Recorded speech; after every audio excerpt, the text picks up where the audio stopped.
So today we are going to perform the experiment, the op-amp based voltage regulator. In SYBSE already you have learned number of the voltage regulator, shunt regulator, series regulator, Zener voltage regulator, and all these regulator has some advantage and disadvantage. Here we are using the operational amplifier as an error amplifier, correct? So basically in any kind of a power supply, the first of all we have a rectifier circuit that you can see. Here we have the full wave rectifier, and the full wave rectifier we applied a 230 volt of AC voltage.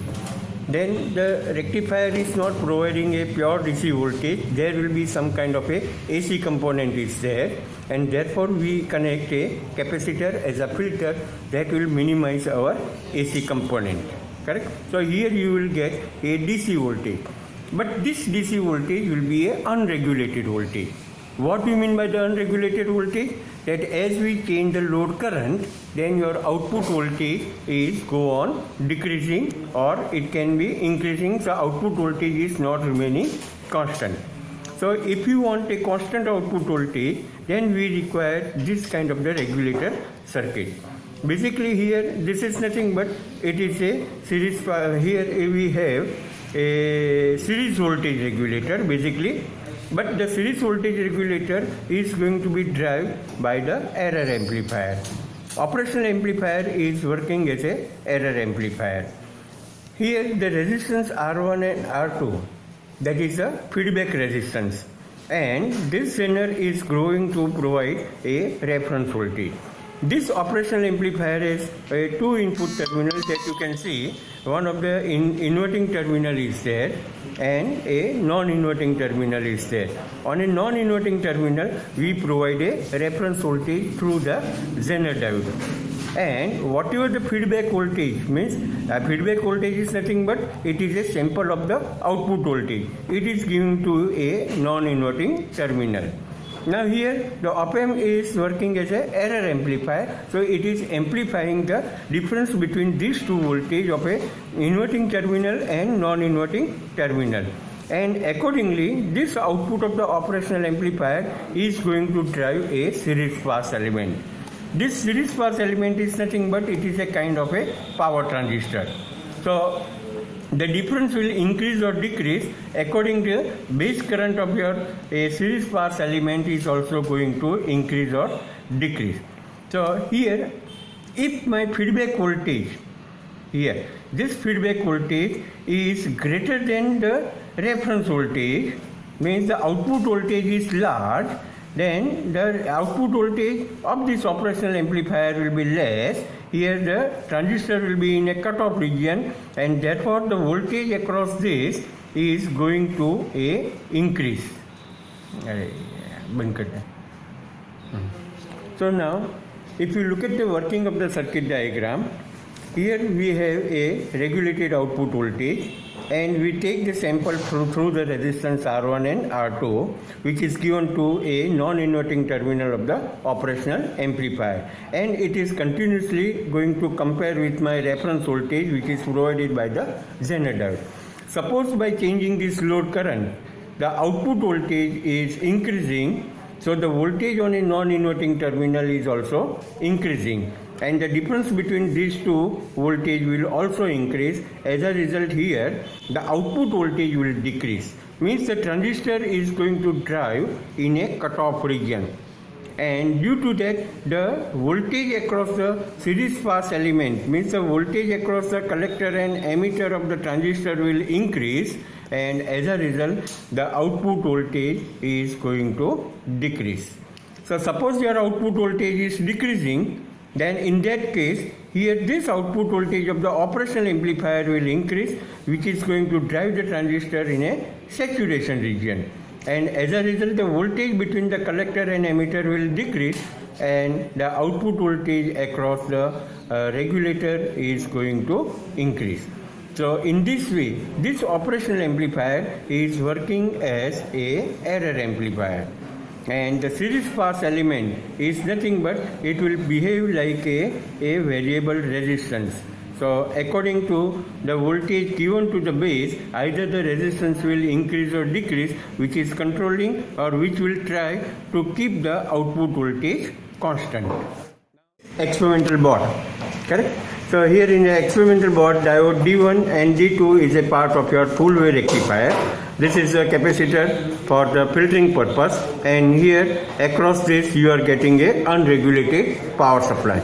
So first of all, you have to find out what is the load regulation for a full wave rectifier, means without the regulator circuit. So in that case, the output of this full wave rectifier will be connected here.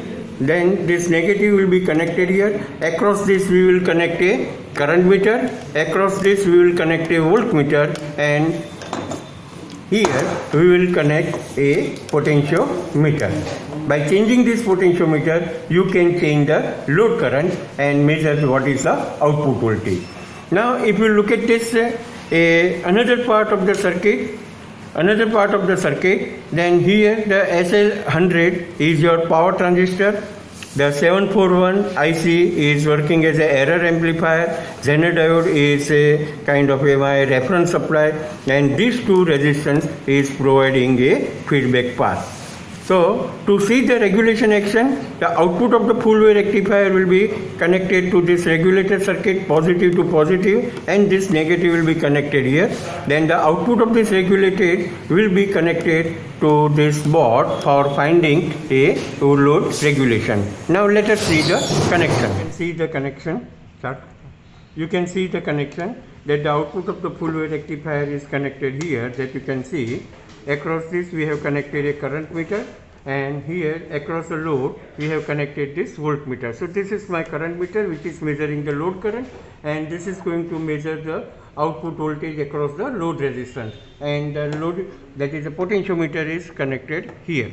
Now if we switch on, then here we have a variable transformer, that is also known as a variac. In a variac we applied a 230 volt initially. The 230 volt, that is our AC mains voltage, which is provided to the primary of the transformer. The secondary is connected to the rectifier circuit. Now here in the output you can see the current is 0.7 milliampere and output voltage is 16 volt. Now if we change this load, the current is going to change, that you can see. This is almost a 1 milliampere. Then you change this current to a 10 milliampere, measure the output voltage correspondingly, then make it 20, 30, 40 and go up to a 100 milliampere, and correspondingly measure the output voltage. Here we have some problem. So here you can see the current is 21 milliampere and the output voltage is 18. But first of all we have to take the reading for voltage with no load. No load means a load current is 0, and to make it current 0 we have to open the load. So if by disconnecting this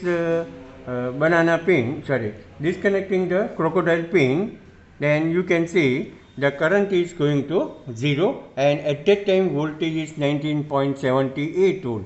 This voltage is known as a voltage with no load.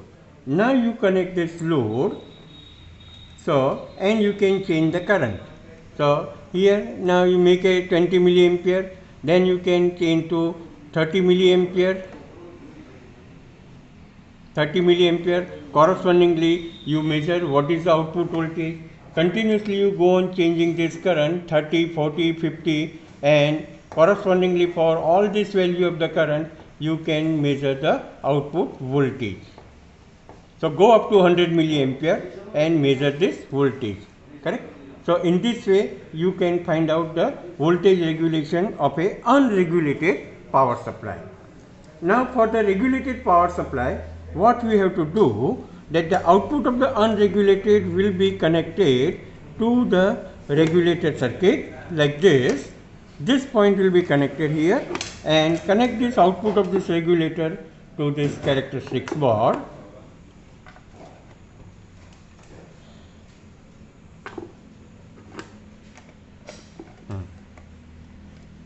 So here now you can see the load current is 50 milliampere and the output voltage is a 9 volt. Now here if we change this current, then almost your output voltage is going to remain constant. Again you change this current from 0 to 100 milliampere and measure this output voltage. You can see for a 16 milliampere it is a 9.68, for 23 also it is a 9.6. Here we have a current of a 50 milliampere, it is 9.35. So the output voltage is almost remain constant.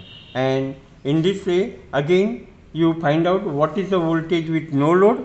That voltage with no load means the current is 0. Open the load and measure this voltage VNL, that is a 9.8.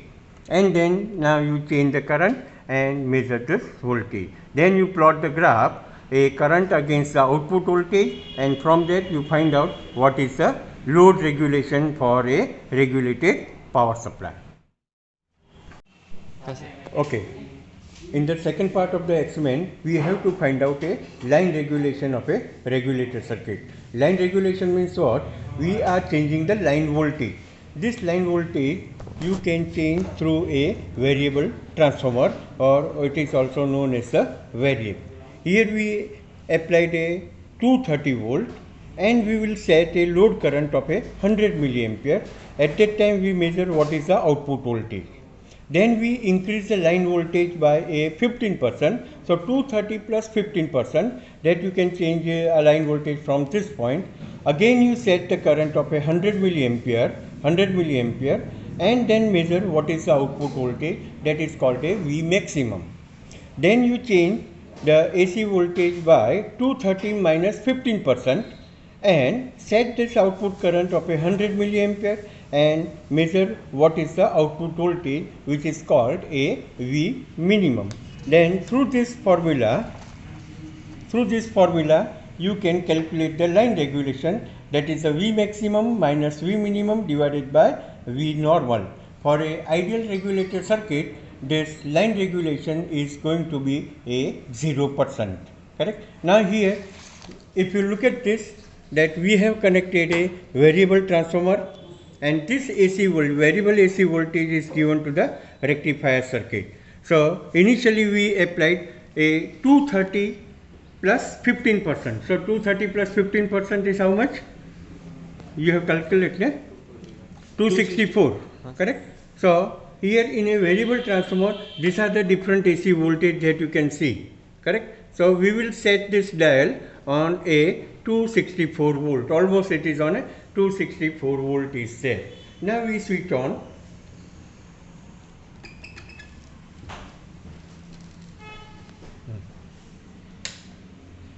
So here you can see the current is 19.5, but now I have to set this current for a 100 milliampere.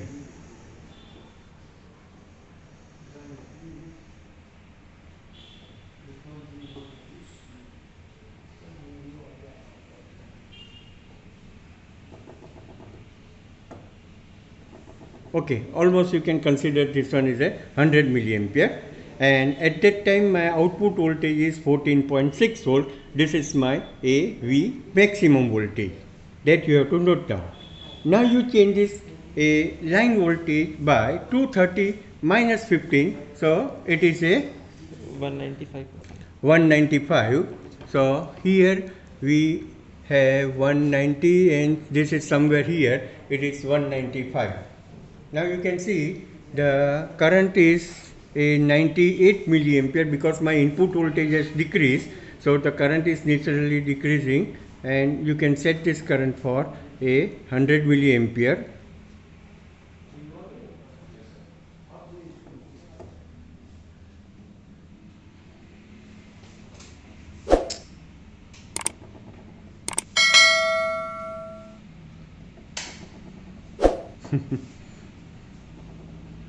Okay, you set the current for 100 milliampere and correspondingly measure what is the output voltage. That is my AV minimum. Then with the help of the formula, you calculate what is the line regulation of a regulator circuit.